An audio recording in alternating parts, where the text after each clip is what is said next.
Buenas tardes con todos. Mi nombre es Cristian Espinosa. Soy parte del equipo organizador de Unidos for ESE, que es un esfuerzo conjunto de muchos actores que nos hemos integrado para tratar de colaborar en dos vertientes principales. La primera, en la construcción de un ecosistema digital sano y seguro para todos los ecuatorianos y para todos nuestros asistentes en general, de donde provengan.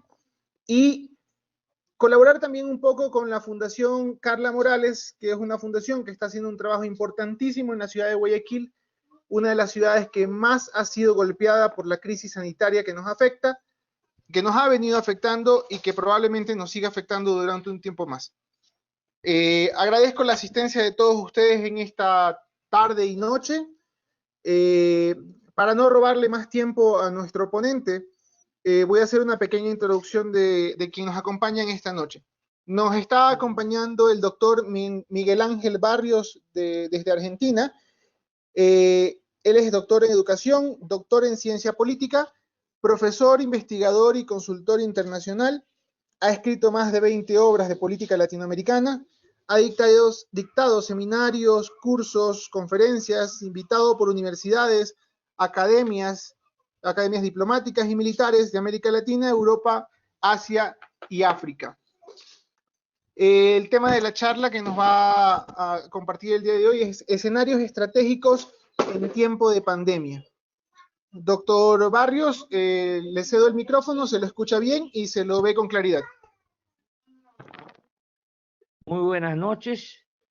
Desde ya agradezco a la Fundación, a los organizadores y por supuesto a todo el pueblo ecuatoriano y a los participantes de este evento, y mi especial saludo a las víctimas del COVID-19 en la ciudad de Guayaquil, donde tuvo ese primer impacto importante. Tengo entendido también que está llegando el pico o posiblemente el pico en Quito y en otras ciudades. Y también en América Latina en una situación difícil. Lo primero que diré es que toda pandemia debe ser tratada desde el punto de vista estratégico, como es la idea de estas charlas, desde 4 planos. La gestión sanitaria, o desde 4 variables, la gestión sanitaria, la gestión socioeconómica, la gestión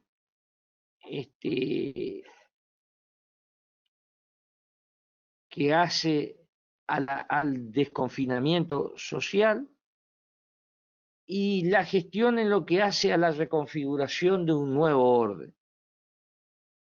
Toda pandemia en la historia significó un cambio de orden en el ámbito político, en el ámbito académico, en el ámbito cultural, en el ámbito social. Por lo tanto, cuando hablamos de epidemia o pandemia a lo largo de la historia, podemos diferenciar 3 conceptos o 4: brote o plaga, como se lo llamó en un principio a un virus infeccioso en una microrregión que causa muerte sin saber su origen. Luego epidemia en una región ya más amplia, y luego ya el concepto de salud que habla de pandemia, cuando pandemia implica a todo el mundo. En marzo del año 2020 se declaró al COVID-19 la Organización Mundial de la Salud pandemia. Ahora bien,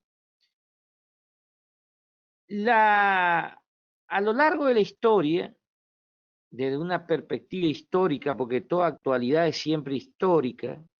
¿Por qué? Porque solamente se entiende el hoy, o sea, a la actualidad desde una dinámica histórica. La actualidad por sí misma no existe.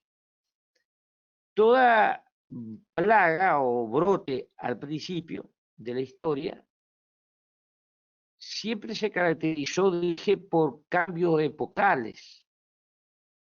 Y no tenemos duda en decir que el COVID-19 es el inicio de un nuevo orden mundial en todas sus dimensiones y que es una crisis que puede ser de decadencia o de oportunidad para nuestros pueblos.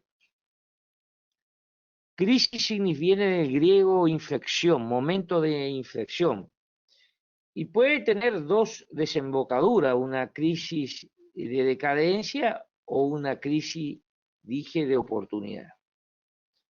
Muy bien. El primer brote que se ha conocido en la historia es el de la plaga de Atenas. La plaga de Atenas, que la narra muy bien el historiador Tucídides en la guerra, en su famoso libro La guerra del Peloponeso,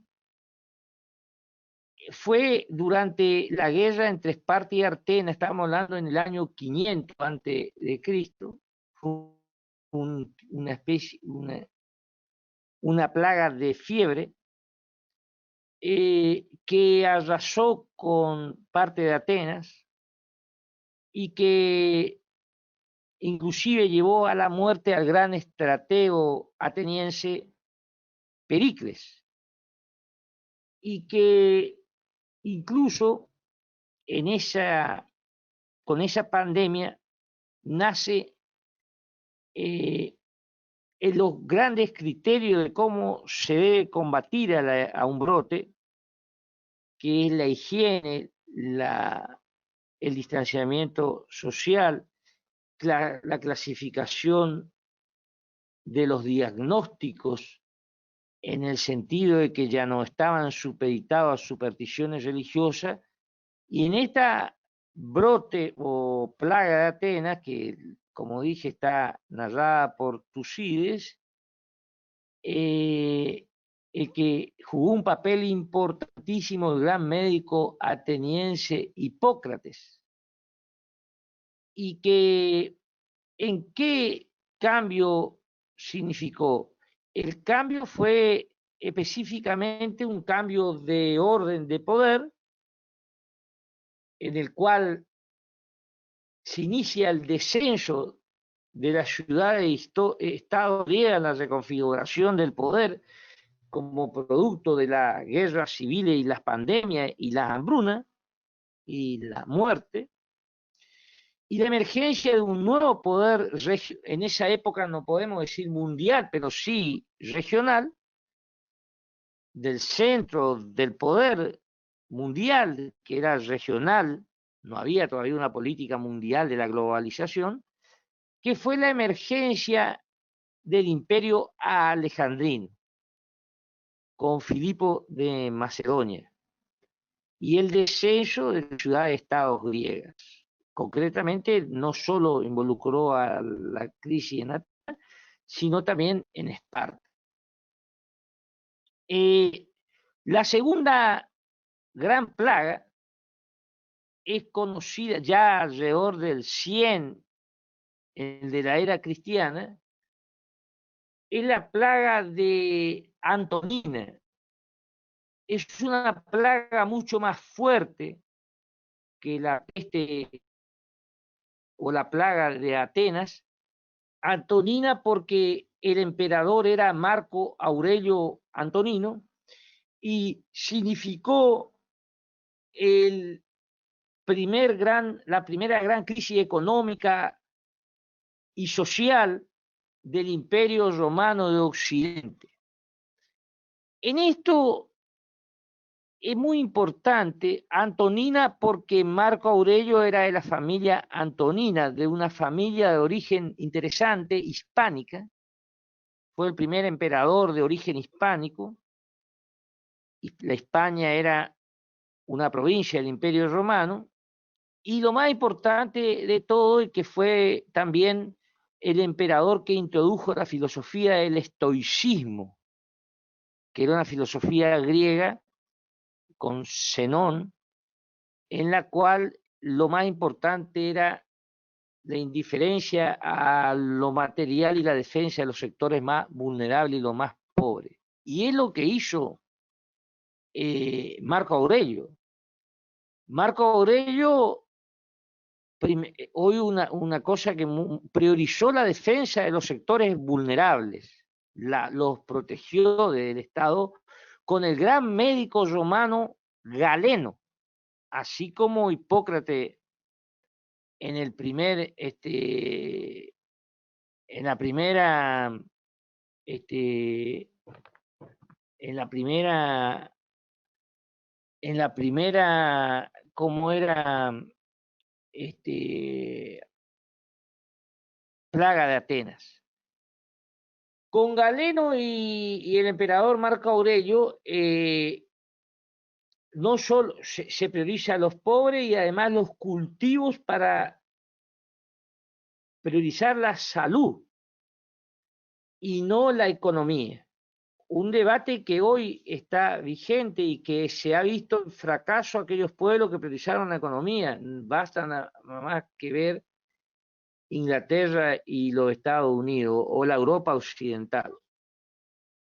Y la prevención a los sectores mayoritarios de la población a partir de la importancia que le daba el Estado al bien común en el sentido de la filosofía estoica. Es interesante que siempre en tiempos de pandemia se discute sobre la naturaleza de la vida, porque en última instancia aparece la finitud de la vida humana y uno se reencuentra con los seres, o sea, con un nuevo humanismo.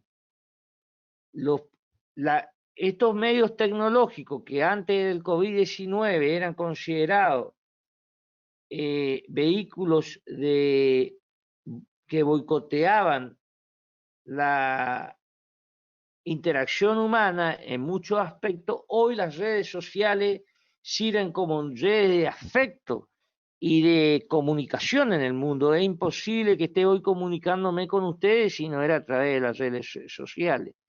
Es interesante el libro que escribe Marco Aurelio al respecto, que se llama Meditaciones, y escribe sobre la gran peste antonina. Luego otra peste muy importante, la peste de Justiniano. Ya estamos hablando del Imperio Romano de Oriente con capital en Constantinopla, que es la peste negra o la peste bubónica, que era una inflamación en los ganglios, traído por los barcos en el Pacífico. Y esa misma peste negra luego tiene un nuevo rebrote muchos siglos después, o sea, 1000 años después, en el 1400, en el siglo XIV, y está considerada como una de las pestes más grandes de la historia, a tal punto que es imposible la modernidad europea, el capitalismo, el declive del medioevo, el renacer de las ciudades, del capitalismo, sin la peste negra que da nacimiento a la sociedad industrial europea en forma indirecta. ¿Por qué? Porque se aflojan los lazos entre los señores feudales y el campesinado. El campesinado tiene más margen de maniobrabilidad como consecuencia de que estos lazos de dependencia se aflojan.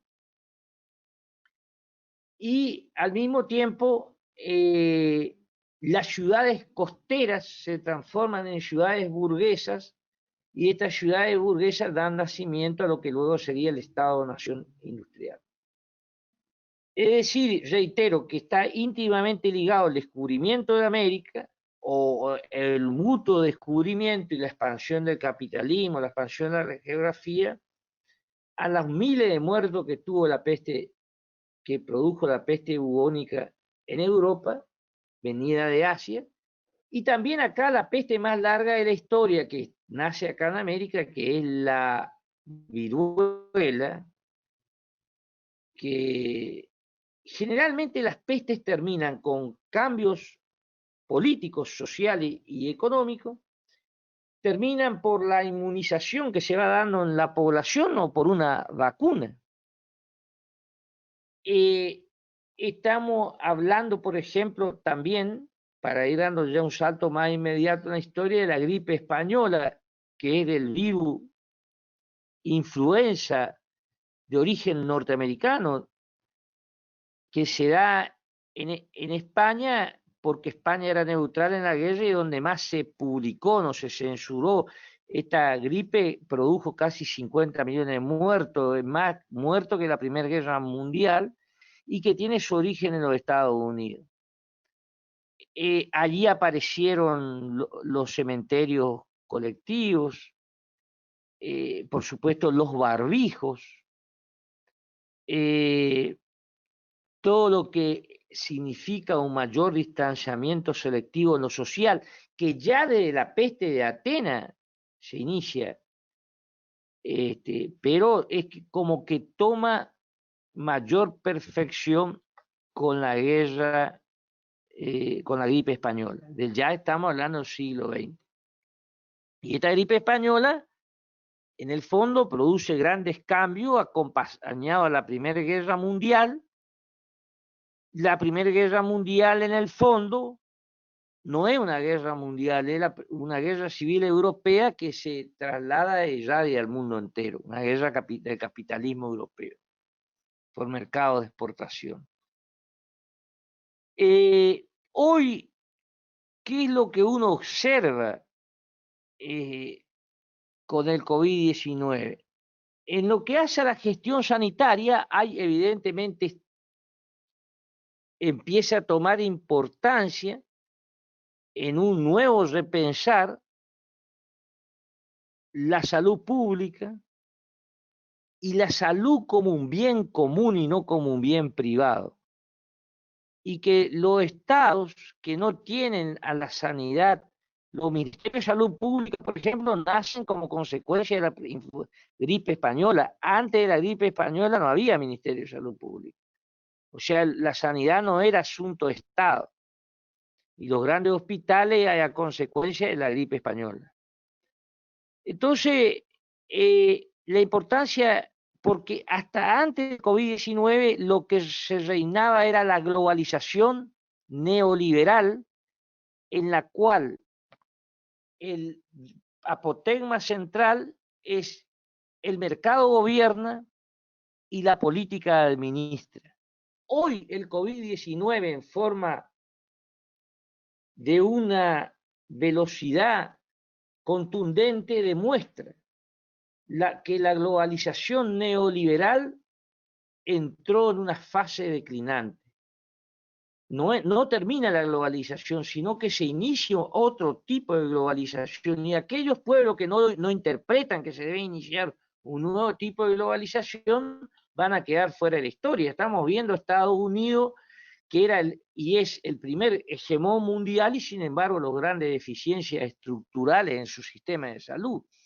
La salud pública, el Estado planificador, la política como planificación, la política como prevención, la política en la dimensión del bien común, porque la política tiene sentido en la medida en que es el bien común. Si la política es la cleptocracia, o sea, el gobierno de unos pocos, o el gobierno de los ladrones, o el gobierno de un poder oculto financiero, el perjudicado siempre termina siendo el pueblo. Entonces, esto nos obliga a pensar, así como Marco Aurelio pensó en meditaciones, no te olvides las fotos, en meditaciones, también no podemos olvidarnos de que nosotros debemos repensar a la política en un sentido de comunidad. Esto sin el coronavirus era imposible e impensable. Y América Latina estamos viendo, fíjense lo que está pasando en Brasil. Yo no quiero hablar de la Argentina porque tampoco esto es un campeonato entre Argentina, Brasil, Ecuador, no, estamos viendo lo que está ocurriendo en Brasil. Estamos hablando del país más importante de Sudamérica. Lo que ha pasado en nuestros países, porque todos somos hermanos, América del Sur y América Latina somos la misma cultura y lo que nos permite ver la pandemia es que la humanidad es una misma familia. Porque acá el problema es que si no se encuentra vacuna, vamos a tener que convivir con el COVID-19. Entonces, o nos salvamos entre todos, no nos salva nadie como nos planteó el Papa Francisco. O sea, acá se trata de qué tipo de globalización queremos. Si queremos una globalización de la indiferencia o del descarte, o una globalización que tenga a la persona humana como centro, principio y fin. El otro tema que no, esto es lo que hace a la gestión. O sea, la gestión de un problema médico es un problema de una cosmovisión social, política, económica, o la salud es un bien privado o la salud es un bien público. Y si es un bien público, una política de salud no puede ser diferente a nuestros estados. Y hemos visto que en América Latina hay una gran fragilidad de los sistemas sanitarios, en el mundo entero, pero en este caso estamos hablando de América Latina, que hay una gran fragilidad en las planificaciones.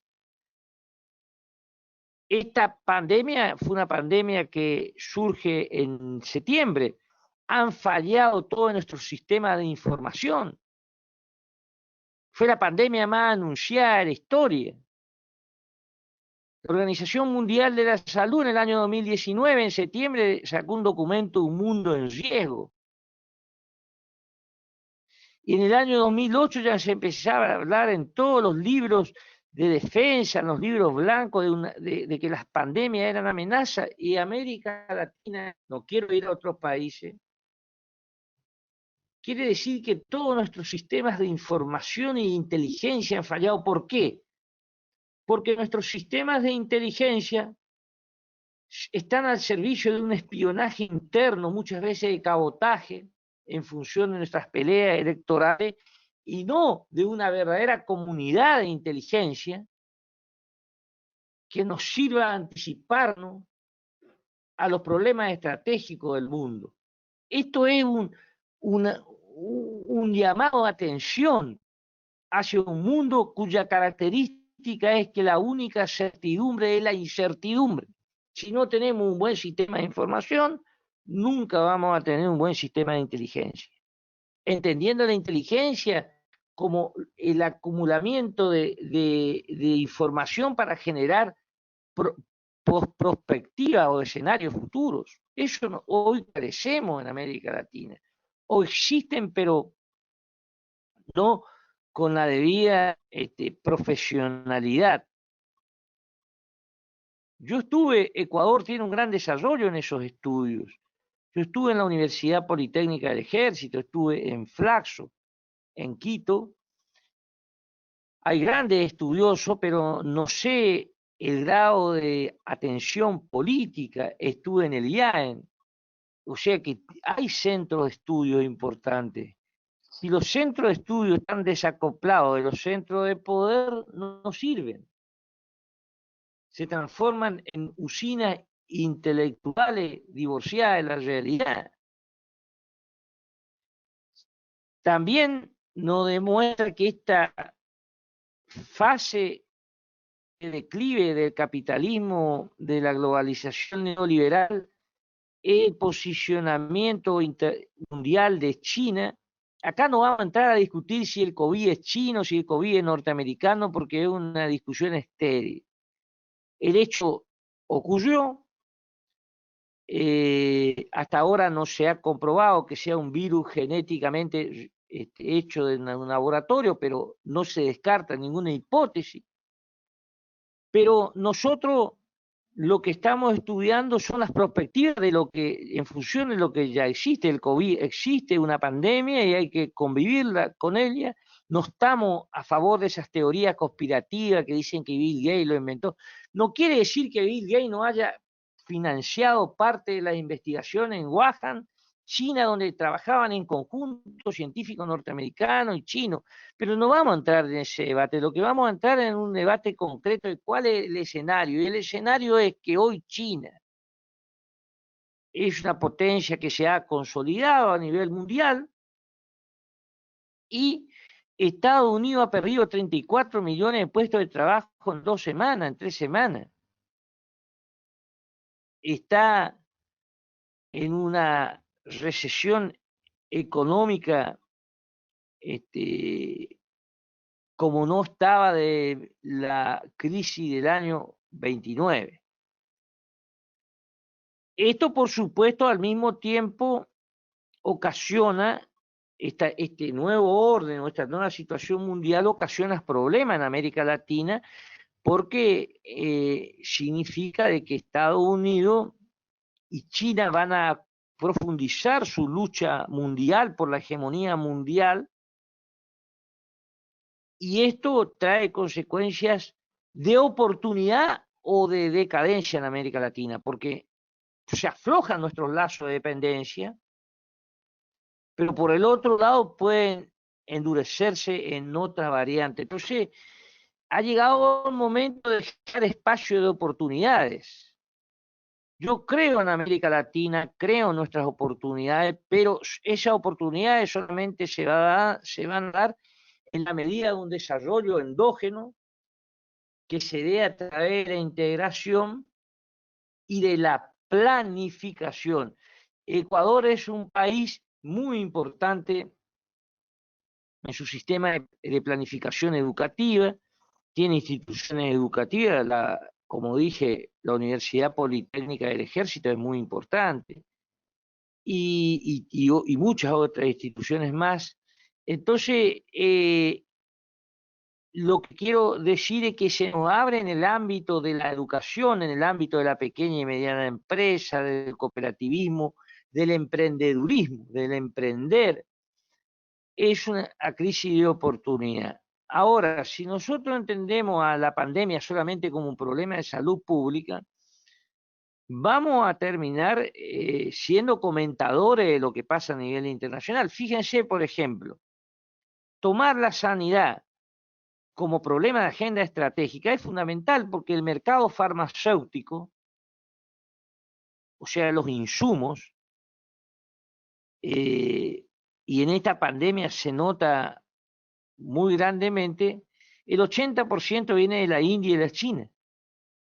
O sea, tenemos que estar, inclusive Estados Unidos cometió acciones de piratería o de boicot para que lleguen productos a otros países más pequeños, como el caso del Paraguay, por ejemplo, porque ellos querían priorizar que vengan los barbijos, etcétera, etcétera, los test, los insumos para los test, ahí a Estados Unidos.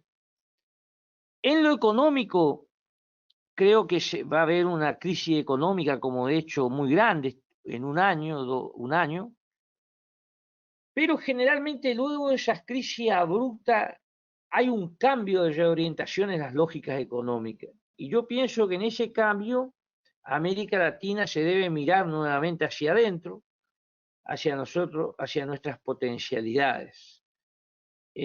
Toda pandemia siempre sirvió para en los países más chicos, más débiles, aunque parezca un imposible lo que estoy diciendo, como oportunidades.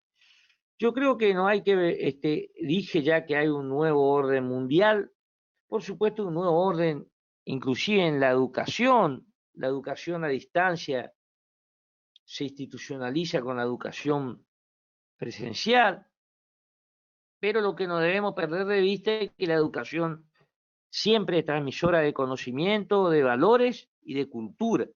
En la medida en que tengamos en claro eso, no importan los instrumentos y que es fundamental la figura del docente. También va a haber nuevas relaciones interpersonales. Reitero, la familia, va a haber un renacer de los núcleos familiares, pero también del afecto y del amor en otras formas. Tal vez nosotros, esta globalización neoliberal había acentuado el individualismo y hoy va a haber nos damos cuenta que no somos nada sin los lazos afectivos comunitarios. Y eso debemos valorar porque en las situaciones límite estamos con los afectos reales, no con las apariencias.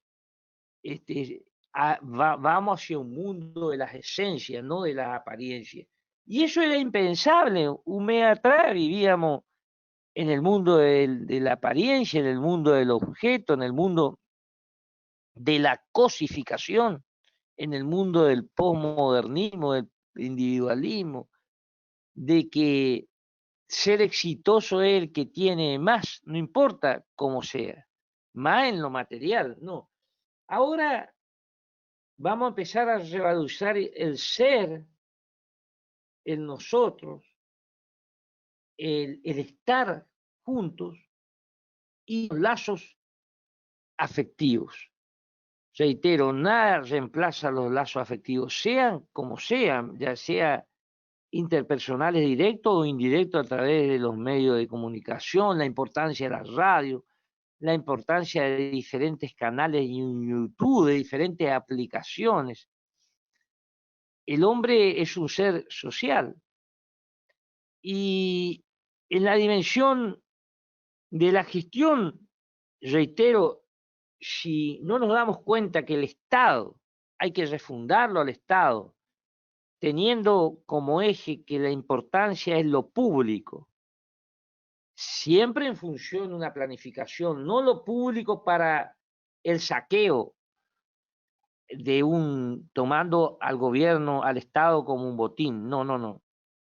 Ese culminó. El Estado es la institución que sobrevive a los gobiernos. Entonces eso exige cuadros de planificación, cuadros de formación de recursos. Es decir, estamos en un momento de bisagra, pero pienso que si América Latina tiene la audacia que en su momento tuvieron San Martín y Bolívar,